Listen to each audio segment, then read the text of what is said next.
வணக்கம் சகோதர சகோதரிகளே, வாழ்க நலமுடன்.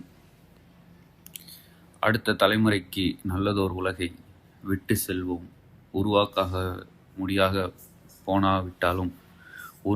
முடியாமல் போனாவிட்டாலும் இருப்பதையாவது இல்லை நல்ல ஒரு சமூகத்தையாவது உருவாக்கி விட்டு செல்வோம். இன்னைக்கு நம்ம சமூகத்தில் நடக்கிற ஒரு வேதனையை பற்றி இங்கே உங்களோட நான் பகிர்ந்துக்கணும்னு நினைக்கிறேன். சிங்கிள் பேரண்ட், அதாவது ஒரு பெண், அவங்க விதவையாக இருக்கலாம், இல்லை டிவோர்ஸ்டாக இருக்கலாம், இல்லை புருஷன் விட்டு போனவராக இருக்கலாம், எங்கே இருக்கார் என்னன்னே தெரியாமலாம் இருக்கலாம், whatever. பட் ஒரு தனி பெண்ணாக தன்னுடைய குழந்தைகளை வளர்த்து வராங்க. ஒரு பொண்ணுக்கு கல்யாண வயசு வந்துடுச்சு, கல்யாணத்துக்கான ஏற்பாடுகள் எல்லாம் செஞ்சிட்டாங்க. அந்த கல்யாணத்தில் ஒரு மணமகள் தன்னுடைய பெற்றோருக்கு செய்ய வேண்டியதை அவங்க சிங்கிள் பேரண்ட் அப்படிங்கிற காரணத்துக்காக இந்த சமூகம் அவங்கள ஒதுக்கிட்டு பெரியப்பா பெரியம்மாவுக்கோ சித்தப்பா சித்திக்கோ செய்கிறாங்க. பெத்து வளர்த்த தாய் மூணாவது மனுஷங்க மாதிரி நின்று வேடிக்கை பார்க்குறாங்க, அவங்களை புறக்கணிக்கிறாங்க. இது நியாயமா? இல்லை, இது ஒரு அநீதி.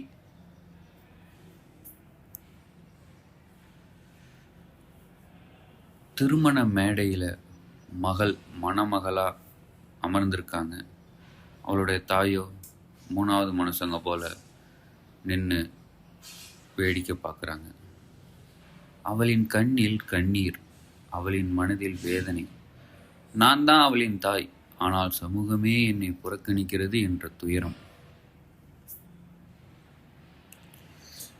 அவங்களுக்கு வந்துச்சான்னு தெரியல, எனக்கு தோணுச்சு இது என்ன நியாயம்? அவங்க தானே பெற்று வளர்த்தாங்க, அவங்களுக்கெல்லாம் செய்யணும். பாத பூஜையாக இருக்கட்டும், ஒரு இந்து திருமண முறைப்படி பெற்றவங்களுக்கு செய்ய வேண்டியதில் பாத பூஜையாக இருக்கட்டும், ஆசீர்வாதம் வாங்குறதா இருக்கட்டும், அவங்களுக்கு செய்யலையே அப்படிங்கிறது தான். நண்பர்களே, ஒரு தாய் மகளின் திருமணத்தில் ஆசீர்வாதம் செய்ய முடியாத நிலை, அது எத்தனை பெரிய வேதனை.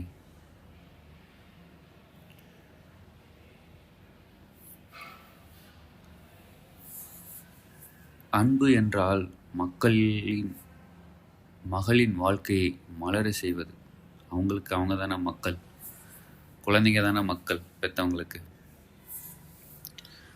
ஆனால் சமூகத்தின் பார்வையோ அந்த அன்பை அநீதியாக்குகிறது.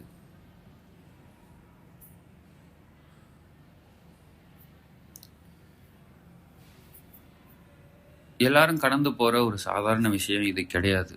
நல்லதோ கெட்டதோ, ஒரு சிங்கிள் பேரண்ட் ஏன் புறக்கணிக்கப்படுறாங்க? அவங்க இத்தனை நாள் வாழ்ந்த வாழ்க்கைக்கு மரியாதையாவது கொடுக்கணும்ல. அதை தான் நான் இங்கே குறிப்பாக சொல்லணும்னு நினைக்கிறது. மதிக்கப்படணும்ல, ஒதுக்கப்படக்கூடாது இல்லைங்கிறது தான் என்னோட கருத்து.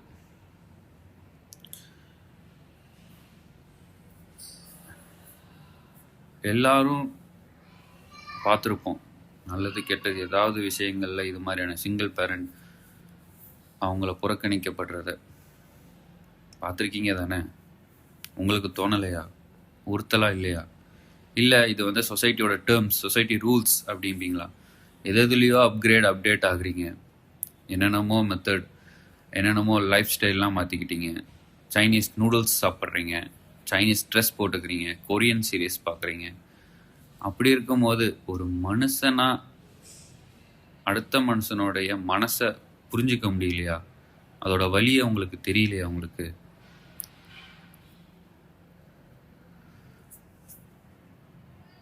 இது ஜனநாயக நாடு, எல்லாருக்கும் சம உரிமை, எல்லாருக்கும் சுதந்திரம் இருக்கு. முக்கியமாக எந்த விஷயமா இருந்தாலும் முடிவெடுக்கிறோம்னா, எம்எல்ஏவாக இருக்கட்டும், பிரசிடெண்ட்டாக இருக்கட்டும், வாக்கெடுப்பில் அதிகமாக யார் ஜெயிக்கிறாங்களோ அவங்க தான். அதே மாதிரி எந்த ஒரு கருத்துக்கு அதிக வாக்கு கிடைக்குதோ அதுதான் செயல்படுத்தப்படும். அந்த ஒரு பேஸ்லைனில் தான் நான் இங்கே சொல்ல வரேன். கூட்டத்தில் 10 பேர்த்தில் 8 பேர் அந்த அம்மாவுக்கு குரல் கொடுத்துருந்தா அந்த அம்மாவுக்கு அந்த மரியாதை கிடைச்சிருக்கும் தானே, அவங்கள ஒதுக்கி இருக்க மாட்டாங்க தானே. இதனால நம்ம சமூகத்துக்கு சீர்கேடா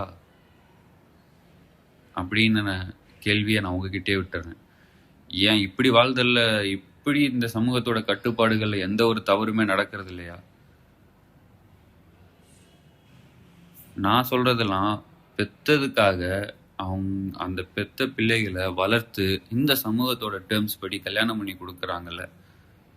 சமூகத்தோட ரூல்ஸ் தானே அவங்க ஃபாலோ பண்றாங்க. அதுக்காக தான் அவங்களுக்கு